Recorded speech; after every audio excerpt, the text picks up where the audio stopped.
everybody. Good afternoon, good morning.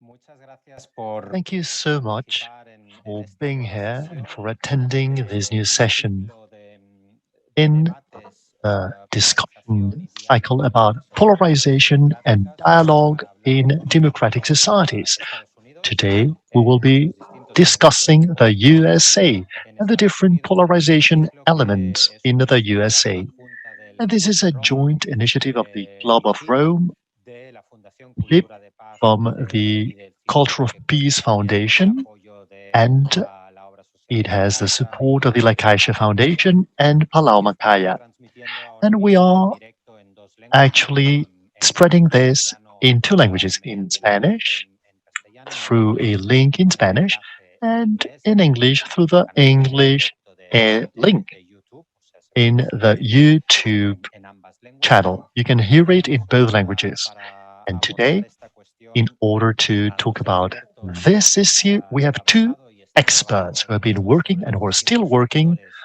on the different de factors, polarización y the different diálogo en polarization Estados and Unidos. dialogue Por un lado factors in tenemos the a States. Pau On the one hand, Solanilla, que we es have Pau profesor Solanilla, senior who en is a senior Ideograma, con un researcher at amplio Roma recorrido with a en very el wide, conocimiento de long-standing comunicación experience política, de la influencia in política political communication, en political Estados Unidos, pero science también in nos the States, está but siguiendo also muy de beyond.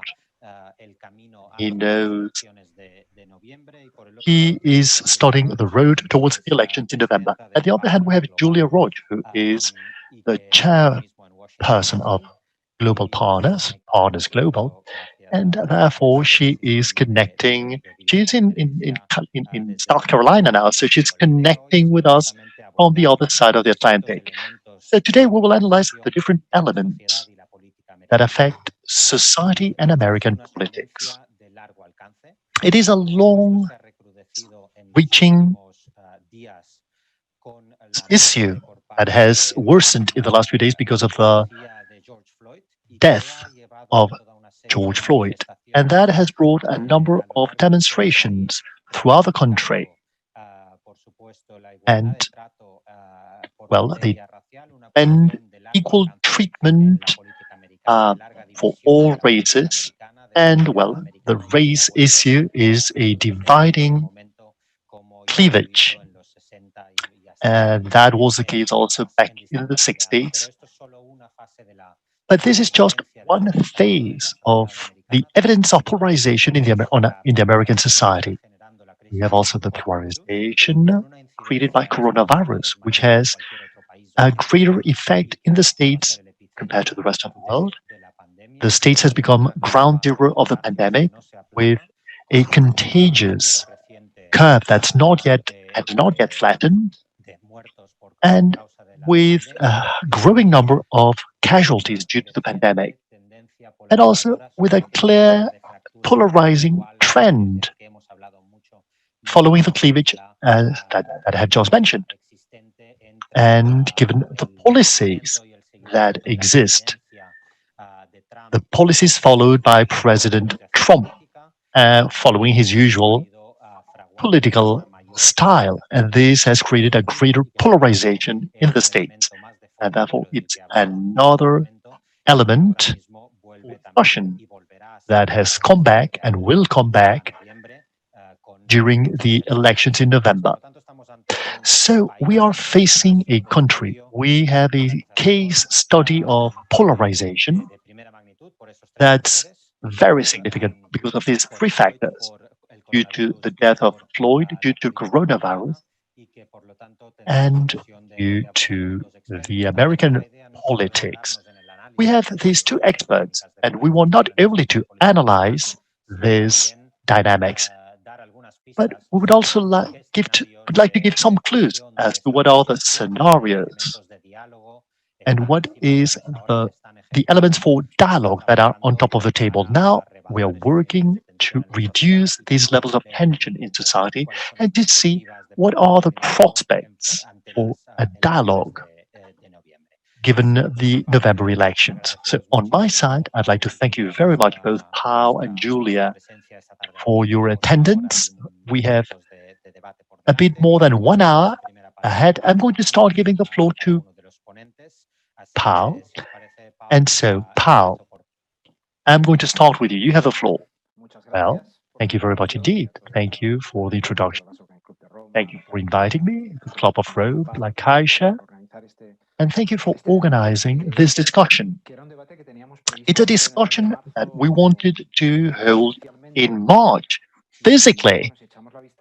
And it will, with the benefit of hindsight, since March, so many things have happened at such a speed that we are all overwhelmed. I'm very, very happy to share with Julia this session. So I'm going to speak in Spanish, and then, well, Julia will speak English, and we will all communicate through our interpreter. Let me start out by presenting three elements that somehow provide us with an X-ray of the situation we face at the moment. We cannot just have today's snapshot. We need to know where we're coming from in order to be able to understand where we are today, and in order to be able to speculate about tomorrow. First, we all have Trump in mind. He's the icon of political polarization in the States and in the world. My main thesis is that Trump is just a symptom of many things that have already occurred, but he's not the root cause of it. He has been an accelerator, so to speak, of a trend that came from far behind American society, and especially American politics, have had 5 years of growing polarization. There is a very interesting research study that shows clearly how American society has become polarized and how positions have become radicalized between Democrats and Republicans as two political centers. And with regards to historical issues like natural environment, well, they were getting closer, and nowadays they are as far apart as they could be with regards to that issue. So it is a trend that comes from far behind. Now, this trend somehow has made it that in the last few decades, in the last few years, the social majority, the political basis for Republicans, have become biased. Well, they are concentrating on identity issues, especially American middle class, white, impoverished people. They take their identity as a nation, they feel it's jeopardized, they feel it is endangered by Hispanics. But there is also an identity component actually related to economics, to globalization, to the losers of globalization. So Trump is a symptom. He's not the root cause of it. Secondly, I believe that this identity-based reaction is accompanied by a cultural war and a political war.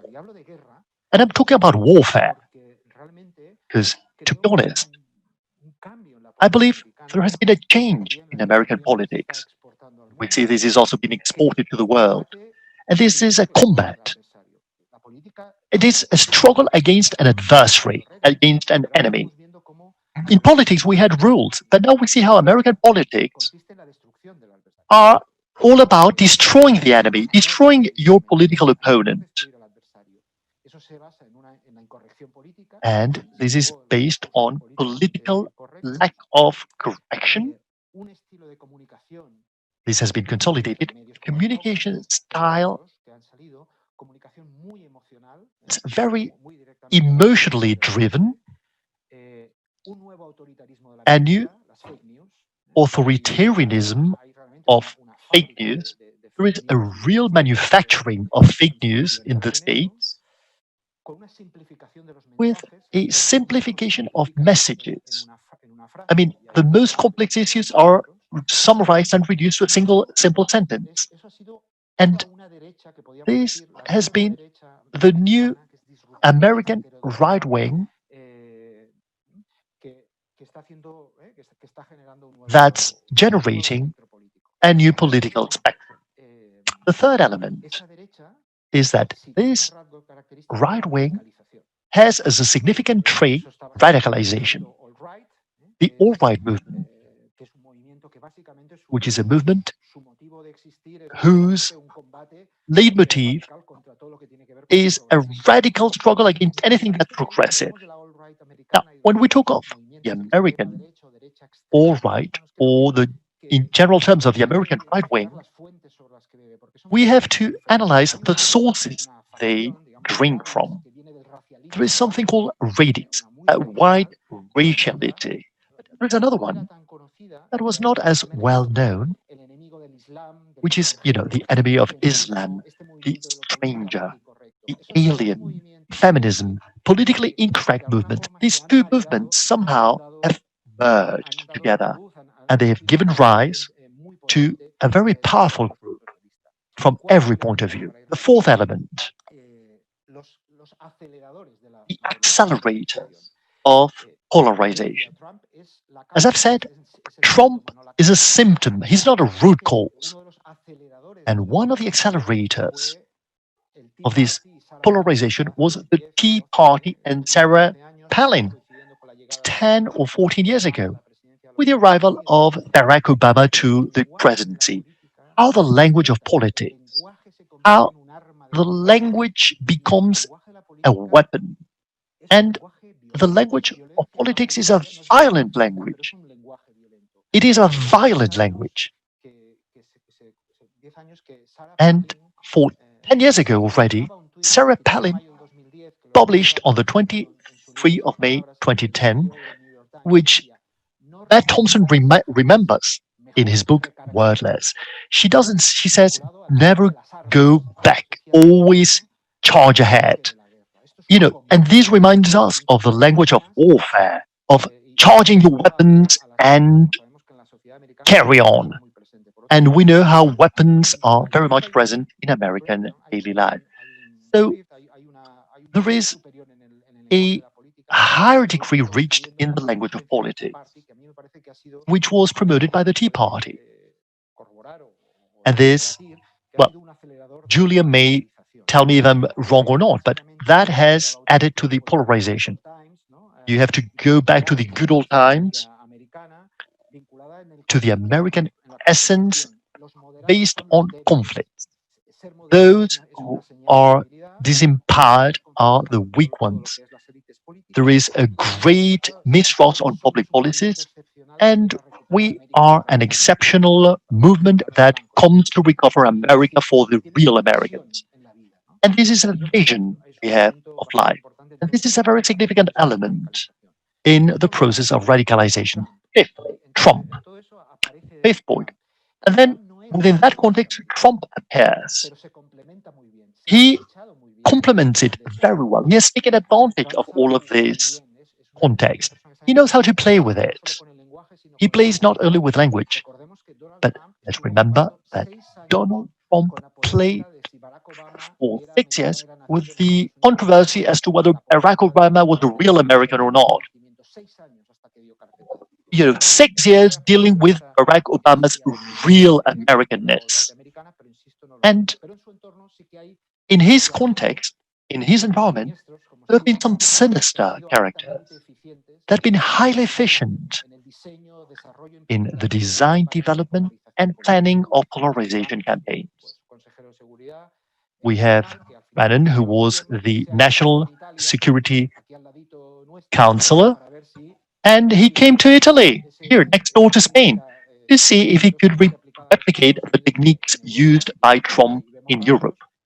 And, well, he has followed some of those features. And that has made European politics even more complicated, starting with Italy. So Trump has taken advantage of the efficacy of political action. He started out as a combination of a hyper leader and a populist leader. And Ideograma wrote a very interesting book about this. And he developed into a populist leader with a very aggressive attitude. We see that in how, with Byron, we know he's who is a very, very good man when it comes to creating slogans, the Chinese virus. And he links it all, for example, in the case of the pandemic, to the Chinese frame. So when you push forward these identity issues, society reacts to it.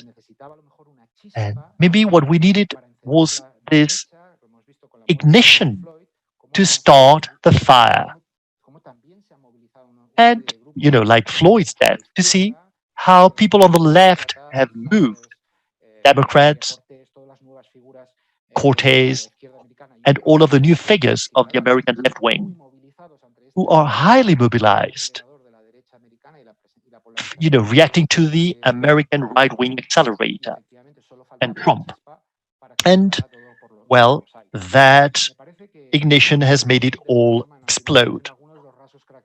And these are some of the characteristic features that could actually define the context nowadays. Thank you, Pau. We will go back to some of these elements you point out. We have 150 people connected to this session, both in English and in Spanish. So let's now give the floor to Julia, who will be making her presentation in English. And those of you Spanish speakers who want to hear her in Spanish, you can do so by switching to the Spanish channel. Thank you so much for the invitation. Gosh, after listening to that panorama of the historical and current description of what's happening in my country, it's a little bit daunting to respond in the way that I'm going to respond, which is from the point of view of somebody who is very much in the international peace building community. And so I want to be clear, Partners Global is an international organization, and I work internationally to reduce polarization and to reduce conflicts in other countries.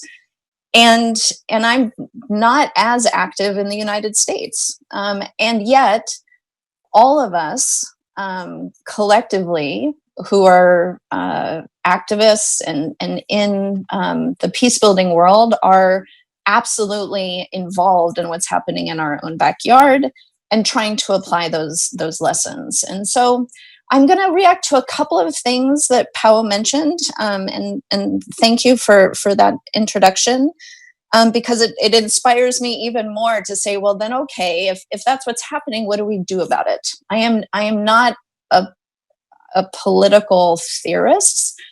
I am much more of a practitioner. And so when we first discussed talking about this topic, I said, well, I can talk about it, but I'm going to talk about it in terms of what to do about polarization in my country and what we kind of do in the world. Because, we have a long history of being polarized in the United States. We had a civil war in my country. And so this is not a recent phenomena. And when we talk about polarization, in the historical legacy of our political system, I really, and I wasn't going to mention this point, but I think it's one to bring up as we try and define why we're in the moment that we're in right now, and are we as politicized or polarized because, for most of our country's history, there was total disenfranchisement, meaning you didn't have the right to participate in politics if you were a woman or if you were a Black person. And so there were the head of families and head of households who represented in our political system, who were the ones who were potentially at the elite level driving polarization. And so now what I want to say is we're talking about political elite, and yet there's so many more diverse voices and diverse experiences and diverse perspectives in the United States now that potentially are not buying into this elite polarization that's being described. So, we are a country in transition right now. There's no question demographically. And so I have, I guess, 5 points that I want to make just to start off the conversation about, how we can address polarization, not only in the United States, but in other countries. One is, as Pau mentioned, this idea of identities. There's absolutely a nationalization of our politics that's happening and of our political culture. And there's an author that recently came out with a book in the United States, Ezra Klein, wrote a book called Why We're Polarized. And he talks about our political identities becoming mega identities now. And I think that those of us who work in conflict resolution and in dialogue, we recognize that all of us are not just one thing. Even if we have these mega identities, we are complex people and we have multiple identities. And so they're not fixed, those identities too. We also have to believe that people change.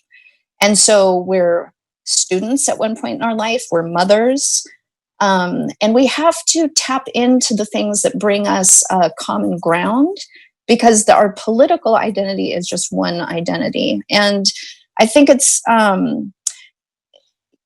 interesting to note that at a national level, we see this battle playing out in our political discourse, and using these metaphors of war, I think only reinforces the concept of polarization. But organizations that poll Americans, and as recently as March, the majority of Americans do say that we have more in common than divides us.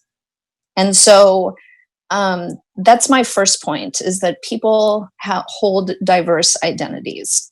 And so for that, we have to tap into those areas where we do find common ground. And I can talk a little bit more about how that can work in practice.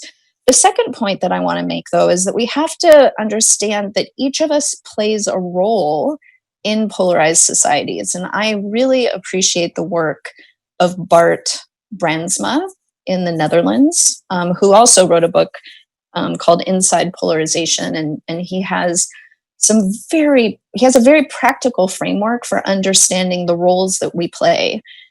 And he talks about pushers. He talks about joiners. So who is benefiting from an us and them agenda?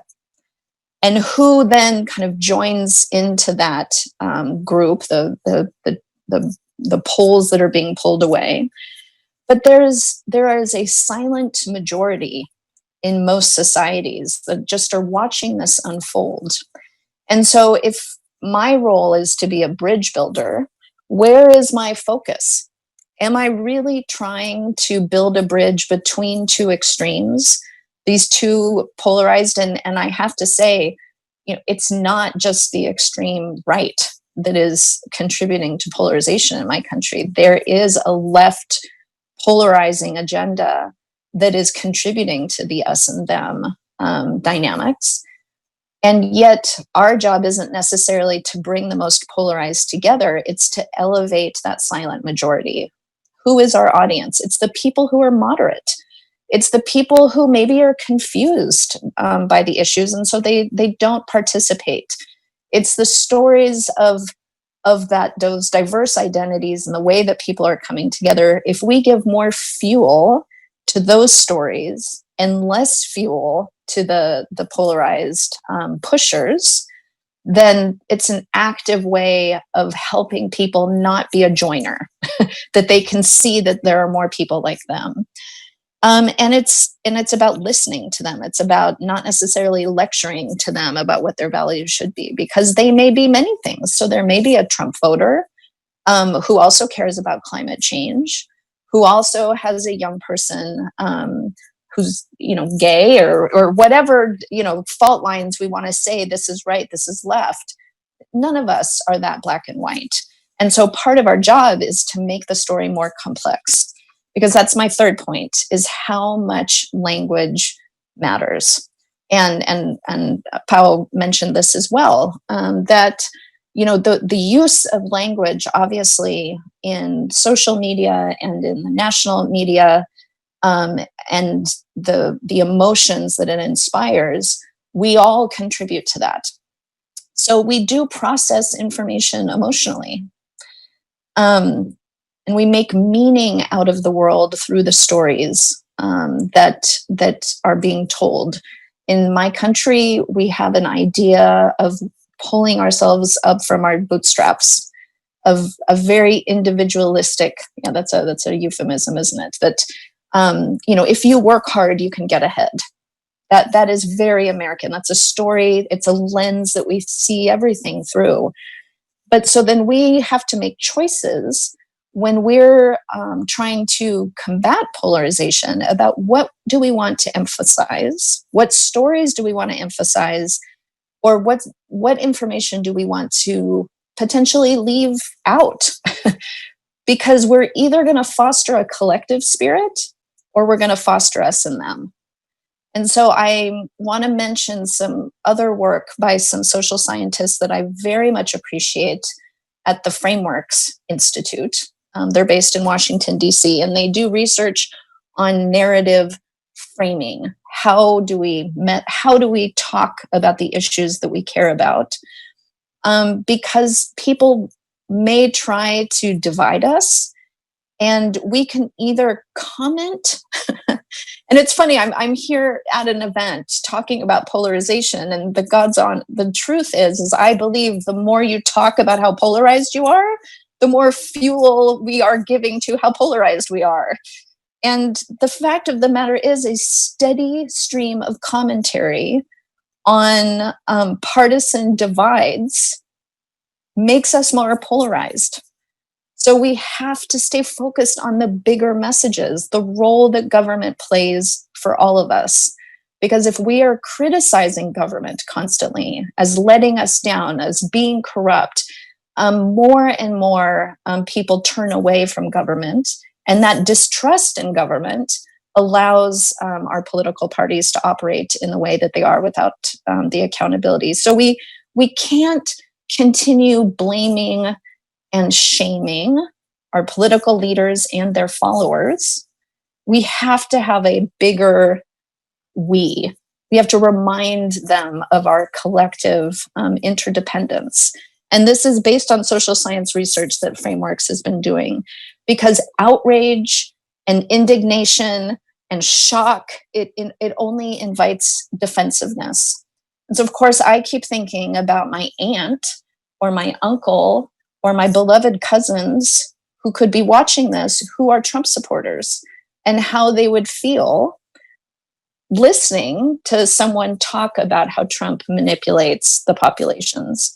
And so I have to act in a way that invites people who think differently to find themselves in a new story, in a future oriented of what can be.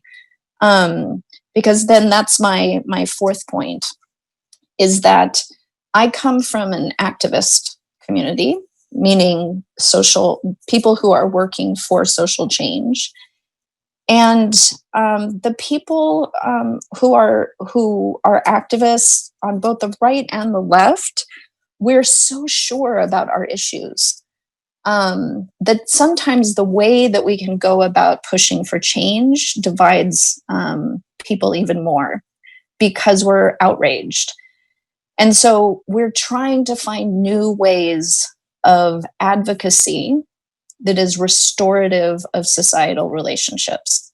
And I feel like I need to comment on the Black Lives Matter movement very quickly now, because the protests that are unfolding are absolutely based on anger, deservedly so.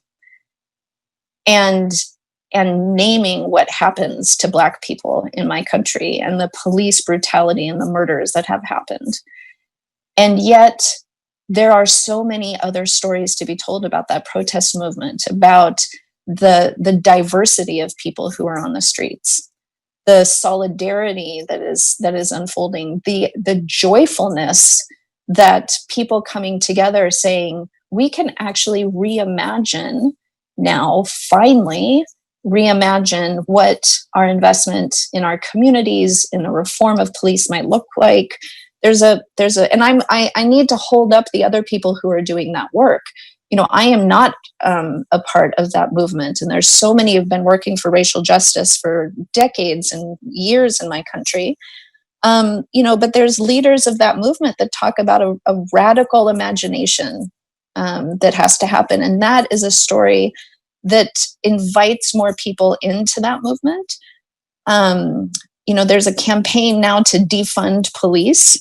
This is an active hashtag, and it's become quite divisive, but it's inviting a story about what it might look like to not need police so much in a community and what keeps us safe. Because my last point, and I'll end with this, is that demographics are changing in the United States. We are a diverse country, and we're a country of young people who are very active. So there is an inspiring generation of youth who very naturally understand new tactics and movement building in a new way and politics in a new way. And whether they're working for climate change, whether they're working for gun control, whether they're working for gay rights, these young people are at the forefront, I think, of a new politics in the United States. And it's inspiring to see how they've been able to shape a narrative of what's possible that we're following. So I have more to say, but I'll just stop there with those points and see where the questions lead us. Thank you so much. Julia, thank you. Thank you very much. Vamos a seguir con. So now let's continue with two elements that I believe are quite interesting. It's interesting that we analyze them during this first round of Q&A.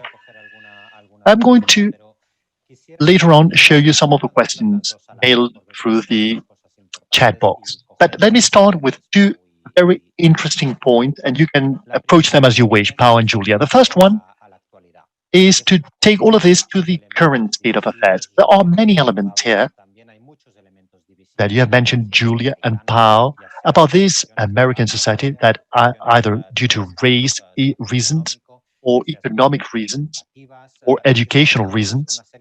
There are a number of elements that you could say that during the latest developments, reaching the presidential campaign next November, they run the risk of exacerbating this polarization even more. When a campaign, when an election campaign, especially an American one, there are almost like two poles, Trump and the alternative Trump world.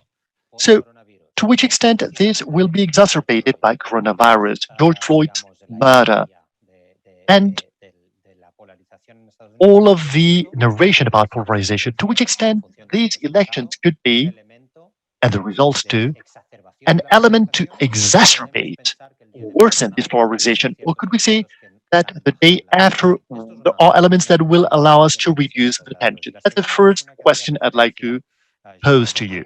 The second point is about Julia's intervention. You say, okay, fine, that's the state of affairs. How do we get out of this conundrum in practice?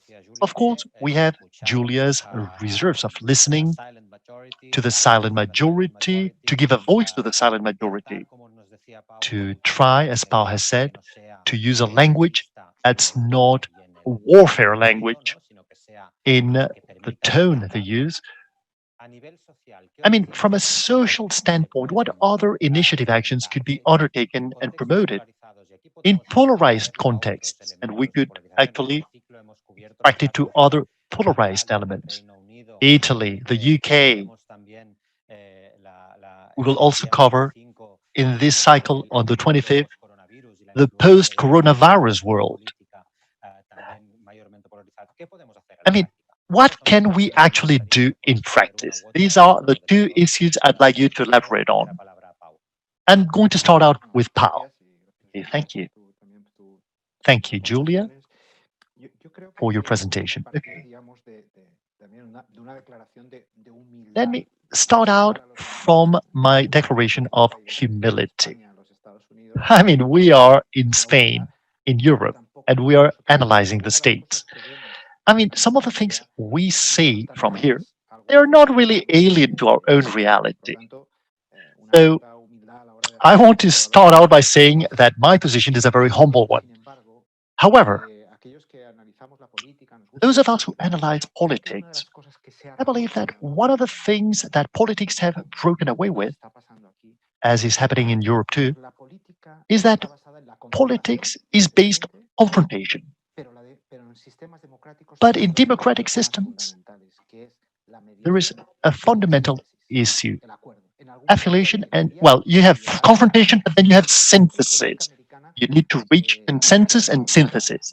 And American politics, in spite of it all, was a type of politics that reached agreement. There were Democrats and Republicans who fought each other, but they reached consensuses and agreements, and that has been broken. What can we do for the future? Well, I believe, as Julia has said, that there is too much visibility of the extremes, and there must be a group, especially in the Congress and in the Senate, supported by grassroots organizations. One of the things we're fascinated about the States is incredible regeneration capacity that American society has, with grassroots organizations that have such incredible energy and creativity. And somehow we need to force, between inverted commas, to generate this sort of movement with political figures, governors, some senators and Congress people who would be ready to sacrifice themselves. And I'm using a Spanish expression, Julia. When in a situation of polarization, you put yourself in the middle, you become like a hot dog sausage that's going to be grilled by both sides. So somehow people who are courageous enough to take a step forward and to sacrifice themselves on behalf of the common good, on behalf of their constituencies.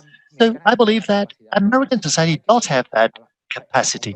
So confrontation does exist inherently, but mediation and synthesis has to be recovered. And that's what I believe that the American presidency, the current presidency, does not allow. And answering your first question, Paul, I believe that this election year makes everything more complicated. It is a distorting element. We have the economic factor, the pandemic, which is not doing well at all in the States, and it will not go in the States. And it is all combined with an election year. So we will have to see what will be the result, whatever it is. But we have to try and do it. I believe that American society has the capacity to solve those problems, and they will surprise us all. But that will take time. And there is an element that concerns me. And you're an activist, Julia. You work for peace and for rights. The Southern Poverty Law Center has mapped out hate groups. And from 79 till 2016, they have gone from 457 hate groups to 950 hate groups. They have doubled. And to me, that's a really concerning problem. I mean, when you go from polarization and the language of politics, that's the main danger for American society. And there is no way back. That requires another type of intervention. Julia. Yeah. There's no question that as we enter in an electoral period, it's always more tense and more polarizing. And in a moment of the pandemic, of racial unrest and protests and a huge economic crisis, I don't want to be such an optimist about all of the ways that we're going to build peace in our country, because it's true. We are confronting a confluence of events. And yet, there are also opportunities, because we see the way that when huge, once in a lifetime crises happen, it is an opportunity for shifting social and political affiliations. And so, the work to be done now is to, as I was saying, as we were preparing this morning, is the work to be done is to make sure that all Americans have the right to vote and get out to vote. So the ensuring that there's as much participation in the election as possible. Not only at the presidential and national level, though. I want to insist that our federalist system means that that the states have a lot of power to change and address the grievances that are being put forward, for example, by the Black Lives Matter movement. So reform of the police, investment in healthcare and in social services, even economic development plans, all of that happens at the city level and the state level. Of course, the federal government's policies are incredibly important, but we do see a coming together in many parts of the country. And we see incredible bipartisan leadership unfolding. And so we've lost that muscle of bipartisan compromise at the national level. We have not completely lost that muscle in local governments. And so once again, I want to kind of tell the stories of very practical minded local city councilmen and women and mayors and governors who are working to get things done. Now, talking about those extreme groups, though, that are advocating for violence and the augmentation of that element in our country, that it can't be allowed to continue. And so I think that it's a law enforcement issue. We used to have within the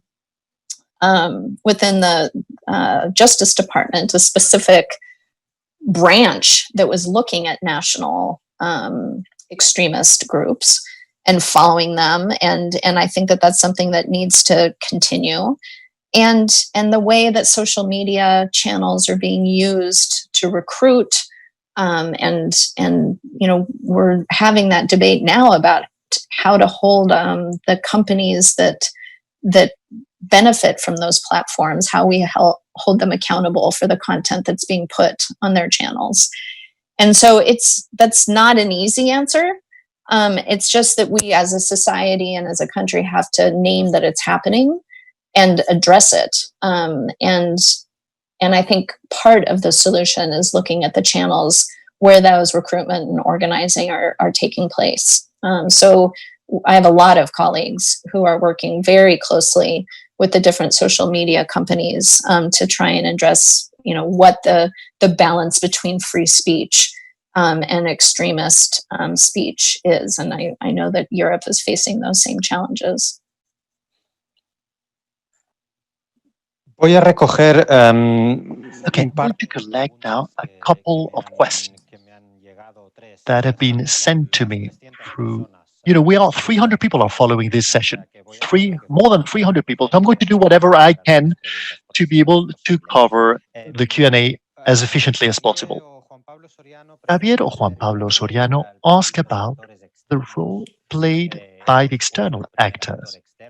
The first external actor, the first international condition we have is a constant threat of a trading war or the conflict with China. And also the disinformation about China, to the point of talking about a Chinese virus, as Trump calls it. To which extent do external actors contribute to this polarization? And here we could also see to which extent the EU could contribute, reducing this polarization. What is the role to be played by external actors? And then somebody else asks us, to which extent this recently polarized environment, the one we are experiencing now and the one we will have in November, how can that contribute for the left wing or those groups of voters who are traditionally Democrat, who moved in the previous elections, which resulted in, who did not move and resulted in Trump's election? Maybe they will mobilize this time, as a lot of opinion polls say, that could actually jeopardize Trump's re-election. So elaborate on that, please. Pau. Well, I believe that there is a characteristic feature of populism throughout the world, which is the threat of nationalist populism, which is the threat of the external world. The populists always use the external threat as a resource to make your country more cohesive around a common enemy. But that's an old trick, isn't it? It is the old trick of nationalist populism. In this case, however, all of this is marinated, especially in Trump's case and his populist style. He has known how to read very well the emotional disadjustment of part of American society. What Trump offers is not an effective solution, but it's like repairing discourse for the badly damaged self-esteem of a part of the population. And that's very effective short term, but medium term, it doesn't solve anything.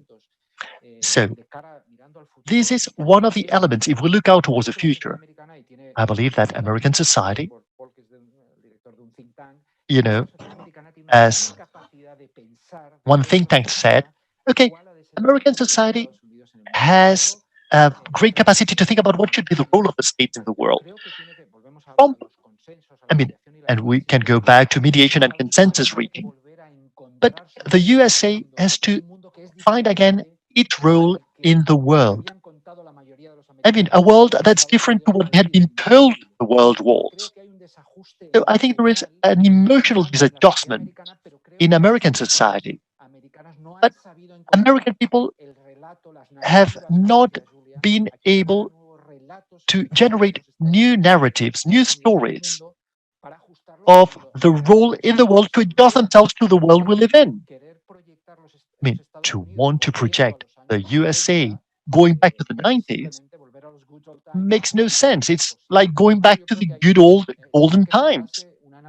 So a new narrative has to be generated that's courageous, creative, to rewrite and to redefine the role of the USA in the world. Now, the question made by Mr. Minovas is a key question.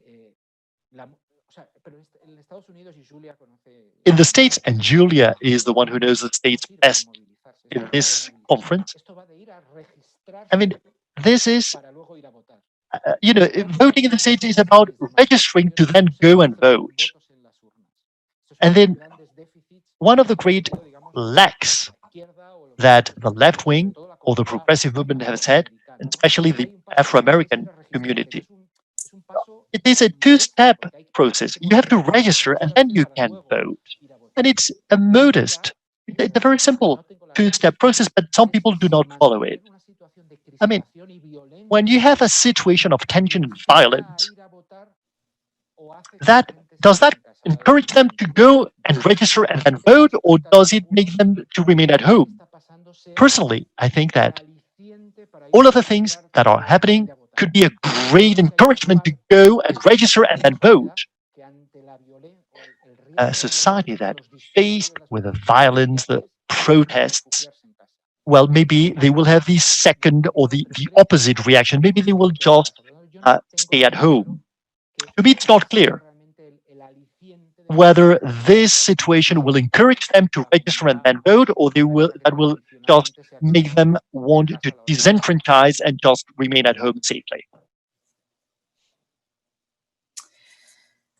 Yeah, so the role of external actors, as Powell was saying, we've always confronted, I think,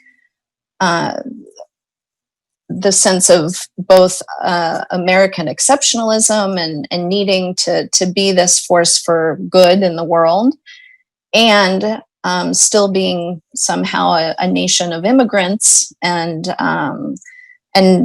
having a rational immigration policy that's been very difficult for us to confront. And then trade policies in a globalized world that have left so many Americans behind. And so really looking for someone to blame. So I see a couple of potential trends to try and foster. One is, the fact that the entire world has been dealing with the pandemic at the exact same time, and that we all realized that it wasn't paying attention to national borders. I think there is a growing consciousness of the need for multilateral institutions in general. Now, we look for someone to blame. I think there's another trend, which is, the trend of being more internal and more fearful. And so I think for those of us who really want to push the trend of multilateral institutions and diplomacy and global cooperation for not just dealing with a public health crisis of the pandemic, but the climate crisis, we know that needs to be our future. And so telling a story of how the United States fits into that, Pau is exactly right. There needs to be that creative reimagining of the role that the US will play within that multilateral world. And quite honestly, a conversation about our militarization of our own foreign policy and how much we're spending on and highlighting, having a strong military in the world, and that somehow that is what keeps us safe, and that being patriotic and American is supporting our troops. It's another thing that just is so deeply ingrained in our country, and so we have to find a way of honoring those traditions, and yet having the deep conversation as a country about non-militarized solutions, and coming back to our roots of being a welcoming country that also has to have a rational debate about immigration. So it will be a part of the debate, I think, in November, because we understand now even better how things that happen in other parts of the world affect us in our own backyard. And then with regards to what happens next, meaning, there's a whole base of support for the current administration. And I'm one who really believes deeply in a national reconciliation process. Having worked in countries that have gone through intense conflicts and violent conflicts, there needs to be a truth and justice and reconciliation process. And I think that our country needs that as well. And we've talked about the original sin of slavery in the United States, and the fact that we have never dealt with that issue as a country, had a debate, discussed reparations, and then got to a place where we actually can move on as a country with regards to reconciling, to hear each other, and to come together with that new national identity and that future. And so I and colleagues that I work with are pushing for really applying what we know about addressing deeply rooted conflict in other countries that are based on grievances, and that those grievances need to be addressed, not just racial grievances, but real inequalities in our economic system, and that's across races. And so until we address those underlying grievances, we can't get to a reconciliation process. But that has to await us. Or I think the cycle of us being unable to really address the biggest issues that face us as a country, we have to reconcile. Muy bien, tenemos unos 5 minutos más. Voy a We have juntar just las 5 tres minutes preguntas left. I'm going to que combine tengo. the 3 questions I have accumulated here. I'm going to ask you to answer them very briefly in order to be able to end this session on time. Okay, there is a question by Javier Ferradas who asks, who is to be blamed about polarization? A lot will think, of course, about the most conservative segments of society. Pau has talked about Sarah Palin's movement. They are the ones who started this cultural warfare, this polarizing cultural warfare. But others think that maybe Obama himself, because he was a black candidate who didn't have a connection with certain constituencies, with certain voters inside America, maybe Trump, maybe he's the one who brought some people to feel more grieved and to feel that their grievances worsened even more. So we could analyze the phenomenon between different factors. I mean, it's difficult to think about a single cause for polarization. But maybe rather than polarizing, maybe what Obama did was to distance some white, middle-class, impoverished Americans from American policy. And there is a second question about Biden. To which extent Biden could be able to do 2 things at the same time. On the one hand, to retain the Democrat vote, as you have said beforehand, I mean, to register and then to vote, but also to attract the most moderate segment of the Republican constituencies who have felt orphaned with Trump. So I'm going to give Pau the floor now and then Julia, very quickly. I believe it's overly simplistic to point out a single cause. I think that American society has an emotional disadjustment due to the impact of globalization, due to the emergency in China, the economic failure, and then a black person came to the presidency of America. I mean, there is a part of the American population that became emotionally disadjusted with all of these events. I mean, I agree with what Julia said about the original sin. I mean, if a black American can never get to be the president of the United States, then the whole thing is to be questioned. Now, Biden and his capability to do 2 things at the same time, to retain the Democrat vote and to attract moderate Republican votes. Let's see. As I've said beforehand, if I had some capacity to advise Biden, I would actually ask him to do an electoral ticket with a president that's very much in the center, to occupy the very center of the political spectrum, in order to try and be an all-American presidential figure.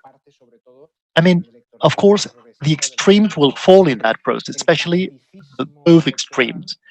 In electoral tacticism, we could say that the left, the democratic left, just in order to get Trump out of power, they could buy into that. But part of the extremes would not do that. Biden has a chance here. Personally, in the last few months, I've seen him a bit weaker than what I expected. In his latest interventions, he has disappointed some of us a bit. But I think he has a unique opportunity to occupy the center, the electoral center.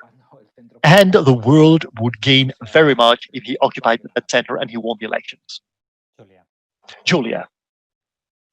Yeah, with regards to the question about who's to blame for polarization, and I agree with Pau's assessment, there isn't any one factor. We do know that in the United States, we are living in the moment of the most inequality economically that we've had. And one of the most. And so I do think that living in a severely unjust system is one of the drivers. I think we are not our best selves on social media. And I think we are our most polarized selves on social media. And yet, I think it's really interesting. We can't blame social media. There's some statistics about political commentary on Twitter, and 15% of the United States even has Twitter accounts, or some very small amount, and a very small amount of political commentators. So, we can't completely blame social media, and yet there is an outrage machine that is constantly being fed. And so I think when I talk about polarization, I ask every person that I am speaking to think about how in their daily lives they're either contributing to polarization or not, because I think it is a joint responsibility, not necessarily to blame the cause, but to be part of the solution. And for those of us who are commenting and blaming and shaming and forwarding things and making fun of people, or getting into those Facebook rants, it's not helpful. And so that would be one thing. And then the second thing about Biden is, we want a president for everyone, for all Americans, for the country to come together and be united. And we need some real systemic change. And so, that systemic change is going to come at all levels, and it's going to be through sustained movements and coalitions of caring citizens that are going to hold their leaders accountable. And I do see an opening for that systemic change. And so I don't know that, the coalitions that will come together around that systemic change are going to be very diverse. And I think kind of status quo politics isn't going to play anymore, because in the protests that are unfolding in my country right now, we've been saying this isn't just a moment. This is a movement, and I think that more and more and more Americans are going to be joining that movement for real systemic change.